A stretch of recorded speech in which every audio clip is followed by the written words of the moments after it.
नमस्कार दोस्तों, स्वागत है आपका BMJ एकेडमी में। दोस्तों, एंशिएंट हिस्ट्री में पूर्व मध्यकाल के अंतर्गत हम राजपूत राजवंशों के बारे में पढ़ रहे थे, जिसमें पिछले वीडियो में हमने गुर्जर प्रतिहार तथा मालवा के परमार वंश के बारे में सभी महत्वपूर्ण तथ्यों को देखे। इससे पहले कि आज का टॉपिक शुरू करें, आपके लिए एक प्रश्न है कि गुर्जर प्रतिहार वंश की स्थापना किसने की थी और इनकी प्रारंभिक राजधानी कहाँ थी। आप इसका उत्तर कमेंट में अवश्य करें।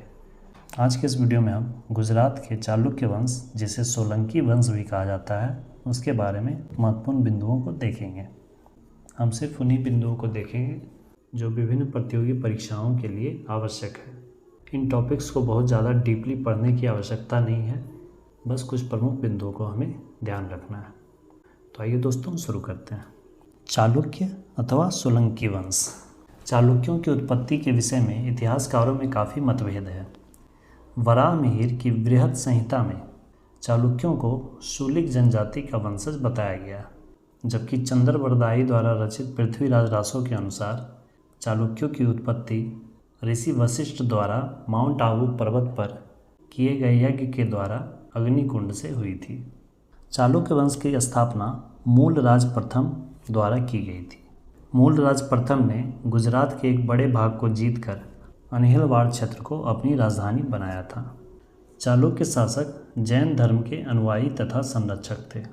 चालुक्य वंश का सबसे शक्तिशाली शासक भीम प्रथम था, जो कि 1022 ईस्वी से 1064 ईस्वी तक शासन किया।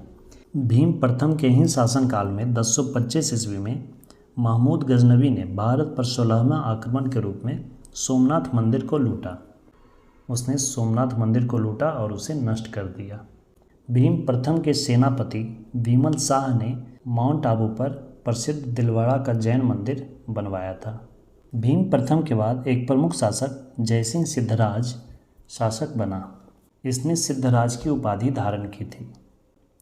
इसके दरबार में जैन आचार्य हेमचंद्र रहते थे। इसके बाद कुमारपाल, अजयपाल, मूलराज द्वितीय, भीम द्वितीय शासक बने। चालुक्य वंश का अंतिम शासक भीम द्वितीय ही था।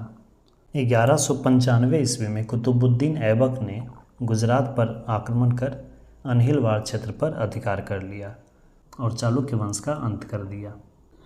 चालुक्य शासकों के द्वारा कुछ स्थापत्य कला को भी आइए देख लेते हैं।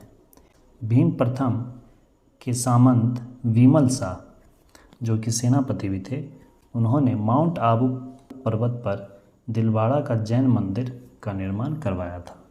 यह प्रश्न कई बार पूछा गया है कि दिलवाड़ा का जैन मंदिर, जो कि माउंट आबू पर्वत पर है, वह किन शासकों के द्वारा बनवाया गया था। इसके अलावा जयसिंह सिद्धराज, जयसिंह जिन्होंने सिद्धराज की उपाधि धारण की थी, इन्होंने माउंट आबू पर्वत पर ही अपने 7 पूर्वजों की मूर्ति स्थापित करवाई थी। इसके अलावा एक और महत्वपूर्ण बिंदु, मोढेरा का सूर्य मंदिर का निर्माण भी सोलंकी या चालुक्य शासकों ने ही करवाया था। दोस्तों, ये थे गुजरात के चालुक्य अथवा सोलंकी वंश से संबंधित कुछ प्रमुख तथ्य।